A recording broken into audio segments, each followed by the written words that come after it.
Bom, então vistos os conceitos em torno de requisitos, né, de engenharia de requisitos, principalmente os conceitos de requisitos funcionais, não funcionais, né, também regras de negócio, vamos tratar agora a produção do documento de especificação de requisitos. Mais especificamente, não o processo em si, né, mas especificamente um modelo, uma possibilidade de modelo, que é o que nós pretendemos adotar na nossa prática. Bom, então o nosso documento de especificação de requisitos, ele vai usar uma abordagem textual, não vai ser uma abordagem diagramática, portanto uma abordagem textual, e uma abordagem textual estruturada, quer dizer, um texto estruturado é um texto dividido em seções. E nós adotaremos um modelo específico, esse modelo ele é baseado em RUP, e também baseado nessa especificação da I3E, que o link está aí colocado. Então, é uma especificação, essas duas referências elas são muito usadas em processos de desenvolvimento do software, é muito comum que nós encontremos especificações baseadas nesses padrões. Então, a ideia é que nós vamos ter um modelo que é uma grande simplificação daquilo que é colocado nesses padrões. E o nosso modelo ele vai ter essa estrutura que está colocada, quer dizer, uma identificação de documento, uma espécie de capa, né? Não exatamente uma seção com informação, mas um elemento de identificação, uma espécie de capa, e 3 seções com conteúdo específico, que aí estão colocadas. Uma seção introdução, visão geral do sistema e aquela que é a mais importante de todas, naturalmente, a seção de requisitos, né, do meu software. Muito bem, para essa capa.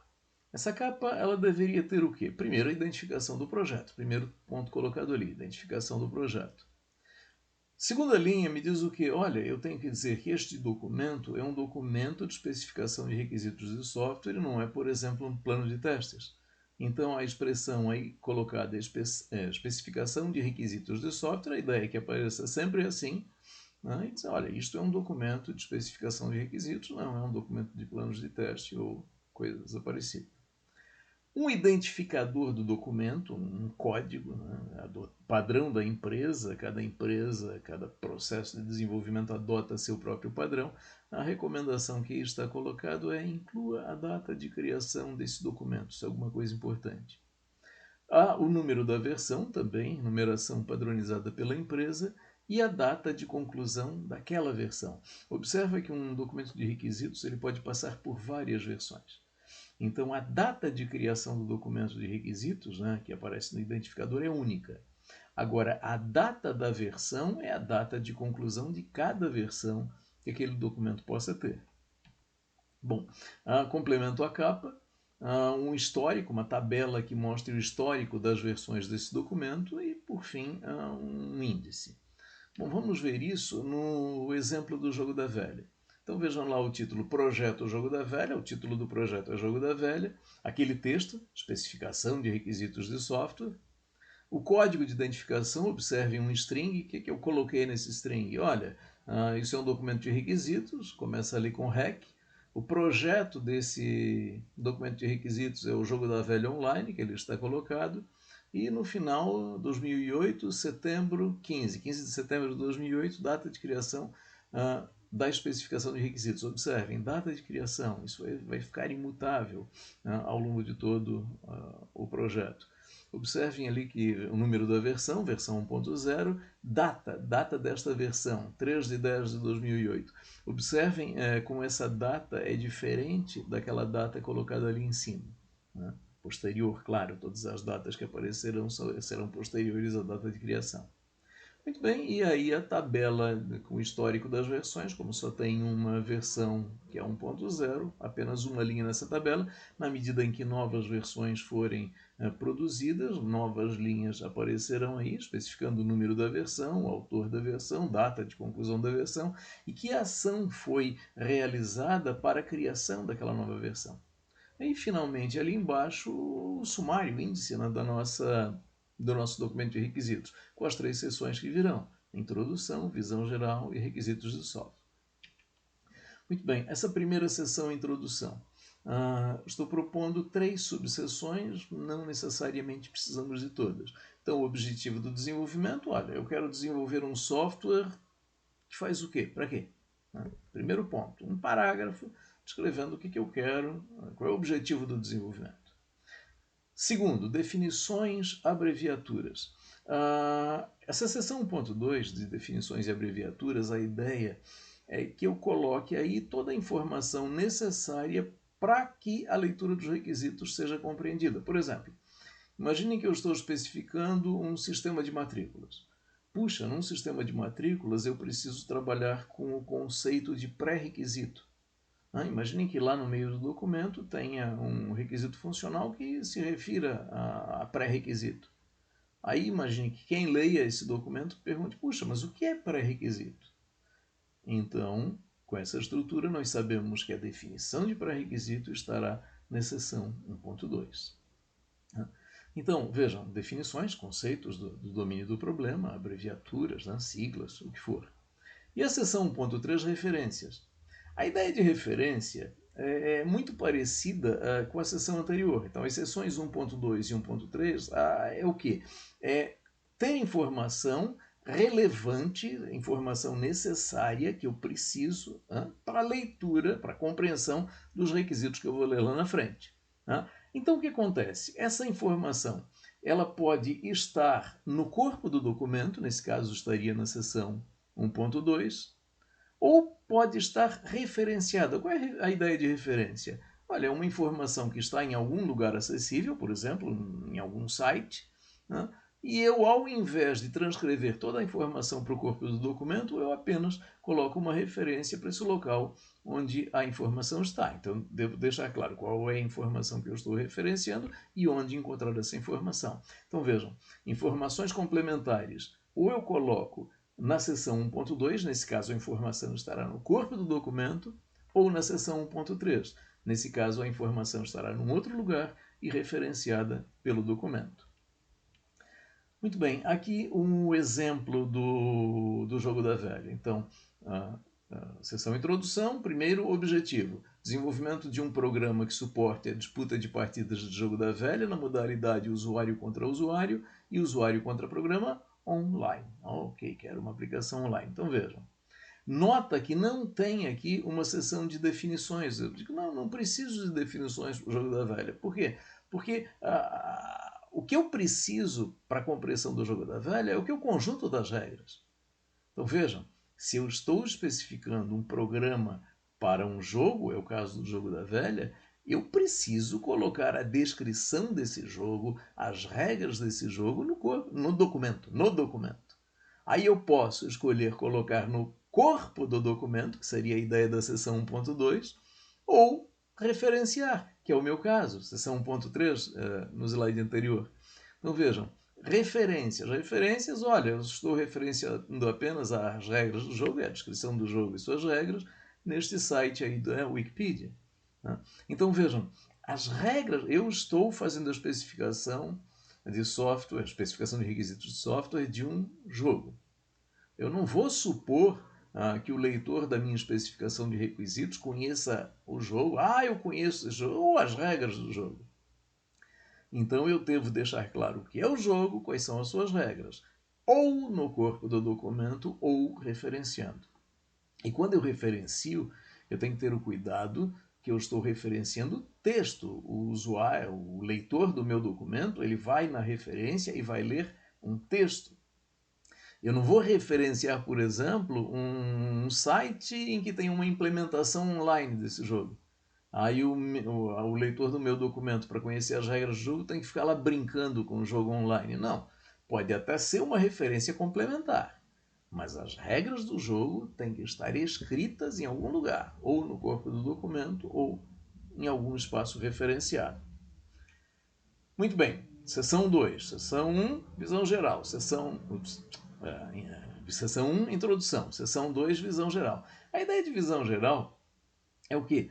É dar uma cara para esse meu software, que ainda não foi implementado, claro. O que eu espero dele? O que será esse meu software? O que eu tenho que... Vejam, vamos para as subseções, acho que fica mais claro. Então, a primeira subseção, a arquitetura do software. A arquitetura do software diz a estrutura modular da aplicação. Então, puxa, como vai ser implementado o meu jogo? Meu jogo vai ser uma aplicação standalone, meu jogo vai ser um software distribuído, vai ser uma aplicação e distribuído, sendo distribuído, seria uma aplicação web ou alguma outra abordagem. Então eu tenho que dizer isso. Qual é a ideia geral desse meu software? Vai ser uma aplicação web, vai ser uma aplicação distribuída, vai ser uma aplicação standalone, sei lá. Então, agora observe o seguinte. Pode ser que no início do desenvolvimento eu tenha isso definido. Se eu tiver isso definido, eu coloco aí no documento. Mas pode ser que no início do desenvolvimento não está clara qual será a arquitetura do meu software. Eu vou definir isso ao longo do desenvolvimento. Então, deixo essa informação como indefinida. 2.2. Premissas de desenvolvimento. A ideia, eu digo ali, premissas de desenvolvimento são características fundamentais. E aí, entre parênteses, eu digo assim, requisitos não funcionais destacados. Então, a ideia de premissas de desenvolvimento é o seguinte, eu vou começar um desenvolvimento e, olha, estas demandas aqui são inegociáveis. Por exemplo, vamos pensar que o jogo da velha, o exemplo que eu estou ilustrando aqui, ele deva ser implementado na linguagem de programação Java. Então, olha, esse programa é premissa de desenvolvimento. Vejam, logo no início da descrição do documento, na seção Visão Geral, eu estou dizendo que é uma premissa de desenvolvimento que esse programa deve ser implementado em linguagem de programação Java. Pô, peraí, mas dizer linguagem de programação Java, nós sabemos, nós já vimos os conceitos, nós sabemos que especificar a linguagem de programação é requisito não funcional. Pô, peraí, mas é premissa de desenvolvimento, é requisito não funcional, como é que fica a história? Então a ideia é o seguinte, os requisitos que vão aparecer na próxima seção 3, requisitos funcionais, requisitos não funcionais, a princípio eles têm uma certa flexibilidade, há a possibilidade de negociação, digamos assim, de alteração de requisitos. Então, dizer que a linguagem de programação deve ser tal, isso é um requisito não funcional? Sim, isso é um requisito não funcional. Agora, se esse requisito não funcional for alguma coisa assim tão importante no desenvolvimento que eu quero destacar no início e quero dizer, olha, isso aqui não é negociável, ponto. A linguagem de programação tem que ser Java. O suporte de desenvolvimento tem que ser tal. A plataforma de execução tem que ser tal. Então, tudo isso é requisito não funcional. Agora, se são pontos inegociáveis que eu preciso destacar em relação ao desenvolvimento, o que eu faço? Eu coloco aqui na seção 2.2 premissas de desenvolvimento e não lá nos requisitos não funcionais. Então vejam, ou eu coloco, conceitualmente é um requisito não funcional.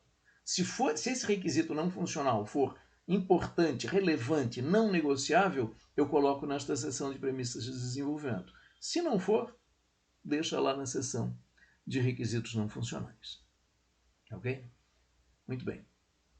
Então vejam aqui o exemplo nosso do jogo da velha. Então, seção 2, visão geral. A arquitetura do jogo da velha será um cliente-servidor distribuído. Então, puxa, eu já tenho isso definido? Sim, tenho definido. Eu quero que meu jogo da velha para disputa de partidas online seja um cliente-servidor distribuído. Muito bem, definido, aí está.